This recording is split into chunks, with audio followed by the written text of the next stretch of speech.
Bueno, chicos, a través de este video la idea es poder hacer alguna mediación virtual acompañándolos en el desarrollo del trabajo práctico 3 que le hemos denominado Introducción a la Geografía de la Población. Verán que mi mirada la tengo dividida entre la pantalla y la computadora porque es una manera de ir guiándome en el informe que yo les había dado para que lo trabajen. Nos vamos a tratar de organizar un poco de manera disciplinar para poder entender cuál es el objetivo que tiene este trabajo. ¿Por qué vamos a arrancar con la introducción de la geografía de la población? Es importante que ustedes puedan reconocer que la geografía de la población es una rama dentro de la geografía en su conjunto como ciencia específica con un objeto de estudio y métodos específicos que la ha hecho específicamente una ciencia, valga la redundancia en este sentido. Pero para poder comprender cuál es el objeto de estudio y entender hoy por qué vamos a abordar estos contenidos, estos temas dentro de la materia geografía de la población, también tenemos que entender que ha tenido una historia y que es una disciplina bastante reciente. Vamos a hacer un paréntesis en la geografía de la población y nos vamos a ir un poquito más arriba. ¿En qué sentido? Vamos a pensar, como dije recién, la geografía de la población como una rama de la geografía, pero que la geografía como ciencia y hoy definida como una ciencia social, entendiendo a que todas las ciencias sociales, geografía, historia, antropología, ciencias de la educación, ciencias políticas, ciencia económica, entre otras, tienen un objeto de estudio compartido. Este objeto de estudio compartido es lo que nosotros le vamos a llamar sociedad, pero el objeto de estudio que convoca toda esta ciencia es la realidad social. Lo que se entiende por realidad social, en palabras simples, es toda actividad o resultado de las acciones de una sociedad. En un momento dado, cuando hablamos de momento vamos a hablar de tiempo histórico, y en un lugar determinado. Y vamos a entender que la realidad social es cambiante, es multicausal. Si es cambiante es dinámica, si es multicausal significa que para poder estudiarla, entenderla y comprenderla, se tienen que estudiar todas las causas posibles y desde todas las dimensiones posibles, económicas, políticas, sociales, espaciales, históricas. O sea, por eso también tiene una característica de ser multidimensional. Seguramente esto lo recuerdan desde el curso de ingreso. Hasta acá nos vamos entendiendo. Entonces, vamos a ver que la geografía es una ciencia de la cual nosotros vamos a tener que conocerla primero porque es, la rama fundamental de todo el cuerpo del profesorado. Pero dentro de la geografía vamos a tener otras disciplinas específicas como la geografía de la población. ¿Sí? Nos centramos hasta ahí. Pero vamos a pensar la geografía en general como una ciencia social. Ya definimos su objeto de estudio. Cuando hablamos de la geografía como ciencia social, le costó a la geografía llegar a ser una ciencia como hoy conocemos que es, porque tuvo que ser validada científicamente o por la comunidad científica y esto le costó por muchos procesos históricos pasar. ¿En qué sentido lo digo? Seguramente ustedes en el curso de ingreso habrán escuchado o algo habrán abordado o lo estarán haciendo en otras unidades curriculares acerca de la epistemología de las ciencias. En este caso, la epistemología de la geografía. La geografía ha sido atravesada por varias corrientes epistemológicas. Cuando digo corrientes epistemológicas, estoy haciendo referencia a corrientes filosóficas. Estas corrientes filosóficas a lo largo de la historia han dado como resultado que el método, que la forma en que se investiga, en que el objeto de estudio, en que las técnicas que se utilizan y entre los objetivos y funciones que tiene la ciencia fueran variando. Pensemos en un primer abordaje de la geografía impregnada de una corriente epistemológica positivista, desde el punto de vista filosófico, generó en la geografía que el objeto de estudio fuera totalmente natural, o sea, hacía referencia al objeto de estudio del espacio territorial.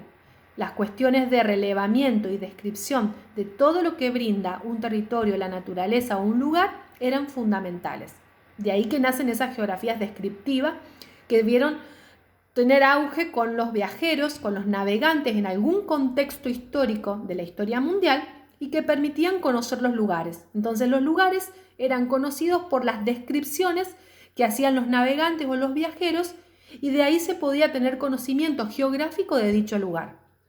Hoy la geografía, desde la perspectiva que la estudiamos, no estudia eso, sino que nosotros tenemos desde una geografía renovada, desde una geografía crítica, un objeto de estudio que es mucho más complejo, que ya no es el territorio, sino es el espacio geográfico, como una categoría bastante abstracta, pero totalmente producido, construido o modificado por una sociedad. Entonces acá ya la naturaleza no pasa a ser el objeto donde mira realmente un investigador de la geografía, sino que toma como punto de partida la sociedad y todo lo que esa sociedad materializa o deja evidente en ese espacio geográfico. Entonces, no es solamente la sociedad desde la perspectiva económica o cuantitativa, sino también todo en su conjunto, las diferencias, las desigualdades, las problemáticas, las subjetividades. Y esto generó que a lo largo del tiempo el objeto de estudio, que en principio fue geográfico, tratara hoy de ser mucho más complejo, y es al que hoy nos remitimos. Hasta acá estaríamos hablando de lo que es la geografía en general como ciencia. Obviamente van a ver lo que a lo largo de todos los años del profesorado van a ir ustedes teniendo mayor acercamiento a la epistemología propia de la geografía. Yo les estoy dando como una pequeña relación a por qué nos resulta importante conocerla. En el trabajo yo les había planteado que cuando leyeran los textos, hay un texto que habla del nuevo orden de la geografía de la población, pudiesen identificar 4 fases que tienen que ver con procesos históricos que han hecho que la geografía de la población se constituya como una rama dentro de la geografía. Hay 4 etapas que son importantes que ustedes puedan identificar. La primera etapa que define este autor es la etapa etnológica. Cuando yo hablo de lo etnológico se vincula a la etnología, que tiene que ver con el estudio propiamente de lo cultural de cualquier sociedad o comportamiento humano. Y vamos a ver que el contexto donde se sitúa lo etnológico es hasta antes del siglo XIX. No es un detalle menor. ¿Por qué? Porque si nosotros pensamos desde el punto de vista de todo lo que es la composición convencional de la historia, pensemos en la prehistoria, en la edad antigua, en la edad media y en la edad moderna y en la edad contemporánea, vamos a ver que esta etapa etnológica toma inclusive hasta la revolución industrial propiamente dicha. ¿Qué sería esto? Que cuando yo les pido en la tabla qué contexto histórico mundial atravesó esta etapa etnológica, ustedes van a poder poner acontecimientos de esos procesos históricos. Anímense a hablar algo de la edad antigua, media y moderna, ¿sí?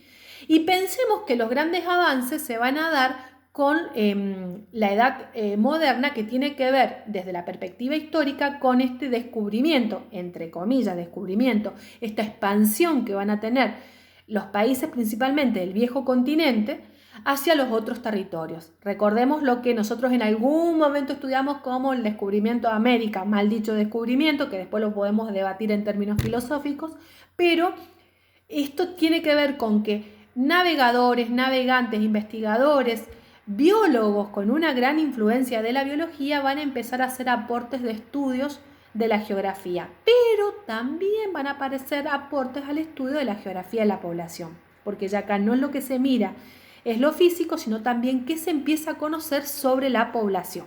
Y vamos a tener ahí como característica de esta etapa relevante qué hechos, qué sucesos fueron apareciendo. Por ejemplo, el detallado estudio de algunos comportamientos humanos de algunos lugares donde estos navegantes llegaban, ¿sí? Ahí tendríamos como una mirada para ir completando la tabla. La segunda etapa es la etapa ecológica, la tercera es la etapa sociológica y la cuarta es la etapa ecléctica.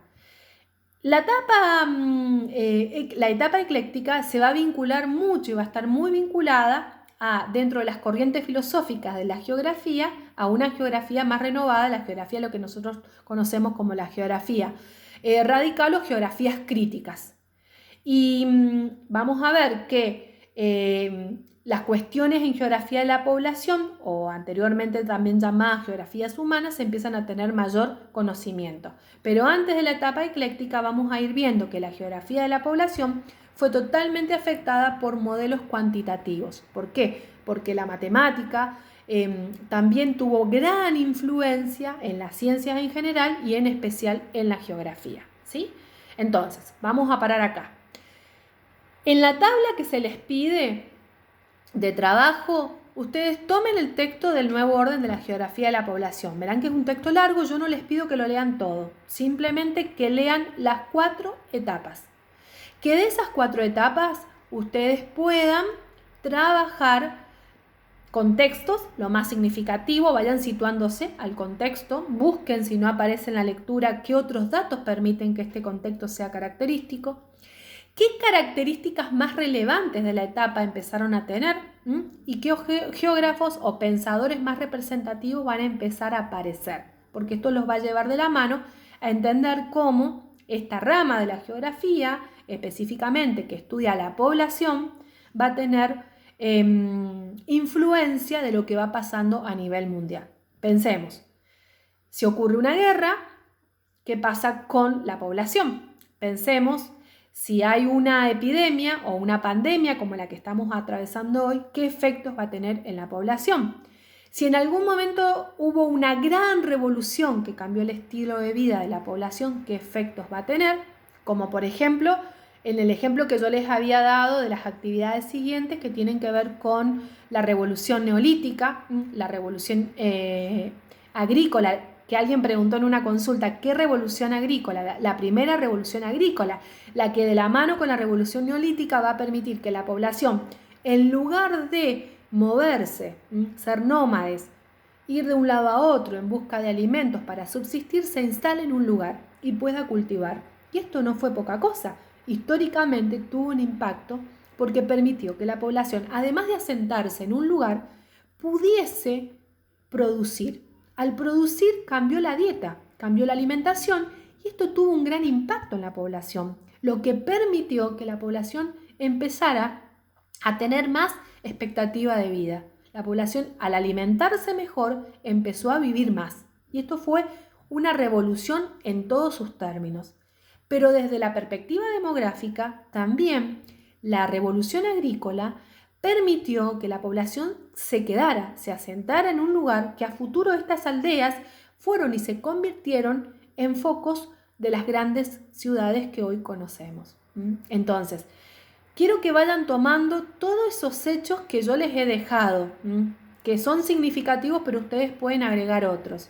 Yo incluí el de las vacunas, cuando aparecieron los antibióticos, esto permitió la cura, la vacuna, la prevención, y todos estos avances de la medicina han permitido que la población vaya elevando su expectativa de vida.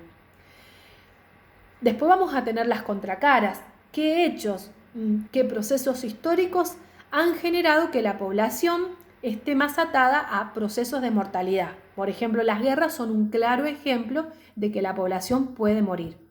Grandes estudios han demostrado que en muchos países atravesados por la Primera y la Segunda Guerra Mundial, si analizamos una pirámide demográfica, en esos contextos o momentos de guerra, la población masculina era la que aparecía más evidente con altos índices de mortalidad. Nos preguntábamos las causas y las causas eran evidentes, que fue la guerra. ¿Por qué? Porque el hombre es el que iba a pelear a la guerra. Entonces, las tasas, los índices de mortalidad, ya sea de la población femenina o masculina, va a estar atravesada también por esos procesos históricos. Vean ustedes de todos los ejemplos que yo les he dado, qué les son significativos para hacer esa redacción. Busquen otros. Anímense a ser curiosos buscando cómo esto ha permitido que la población pueda evolucionar en términos demográficos, ¿no? Pensemos que también de la mano del crecimiento de las ciudades y de la población y su esperanza de vida, esto ha traído las cosas negativas que tienen que ver con el impacto en el ambiente y por ende en nuestras vidas. Pero a lo que hago referencia es que cuando nosotros estudiamos la población tenemos que pensar que este objeto de estudio, que ha cambiado a lo largo del tiempo porque los contextos también han cambiado, nos permite conocer un poco más en detalle de la mano de la demografía y de otras ciencias cómo la población hoy ha crecido. Grandes interrogantes van a surgir. El crecimiento de la población se ha dado por múltiples causas y podemos analizarlo desde múltiples dimensiones.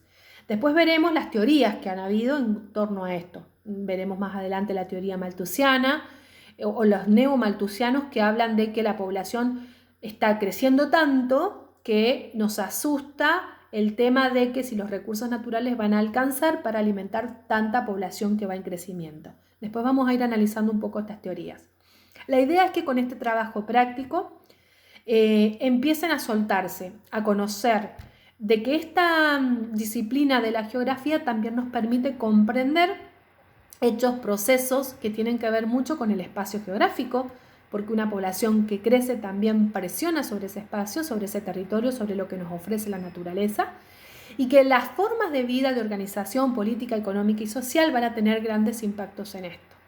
Entonces, para cerrar, completamos la tabla con los aspectos más fuertes de todo lo que tiene que ver de esta etapa. Después van a ir al texto de la geografía de la población, cuantitativos versus teóricos. De ahí van a tener un par de preguntas muy concretas y muy básicas al texto. Si lo leen en detalle lo van a poder resolver. Y van a ver los nuevos términos y los nuevos sujetos demográficos que desde los nuevos enfoques van a empezar a ser como importantes para estudiar la población. La cuestión de género, principalmente el rol de la mujer en la población. Y bueno, conclusiones que me parecen importantísimas porque son textos actuales. La última actividad que yo les di es el trabajo de las imágenes que recién expliqué, y con estas actividades propuestas de este práctico, lo que yo les había solicitado en el foro es: ármense una síntesis, un esquema, un afiche, un collage, lo que quieran como machete para ustedes, chárlenlo, practíquenlo, lean, comenten, háganse un escrito, no sé cómo se manejan en cuestiones de estrategias de estudio, y van a grabarse, así como me animé a grabar yo, se van a grabar, pero usando la opción del foro, como ya expliqué en el foro. Y van a subir estos aportes de qué entendieron.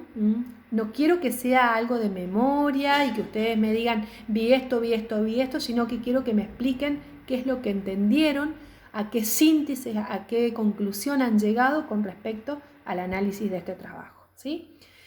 Espero haber sido clara.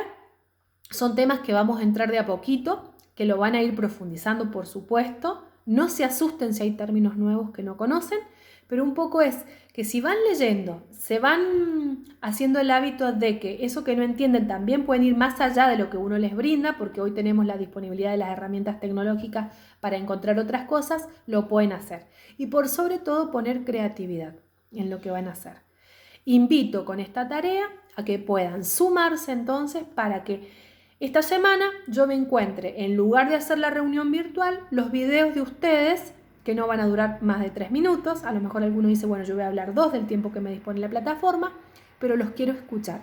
Primero porque nos va a servir un montón el hecho de vernos la cara, de poder escuchar qué es lo que entendieron, cómo lo expresaron, cómo lo asimilaron, y después poder compartir entre todos aportes que nos permitan enriquecer a lo largo del foro el debate.